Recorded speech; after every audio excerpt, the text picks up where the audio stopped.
आता माड्यामध्ये काही निषेधाच्या गोष्टी झाल्या।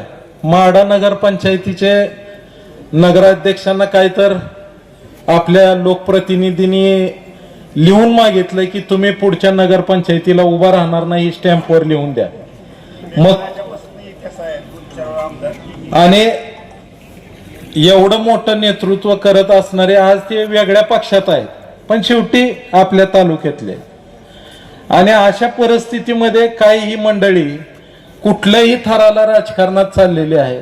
आणि ह्या सगळ्या लबाडांना जर रोखायचं असेल तर आपण सगळ्यांनी ह्या वेळेस हे सगळेच्या सगळे ह्या व्यासपीठावर असणारे उमेदवार, भगिनी उमेदवार असतील, काय आपले तरुण उमेदवार असतील, सगळेच उमेदवार आपण सगळ्यांनी चांगल्या पद्धतीच्या मतांनी निवडून द्यावे आणि त्यांना आपल्या मतदारसंघातली विकास कामं करण्याची संधी द्यावी, एवढीच या निमित्ताने सर्वांना विनंती करतो।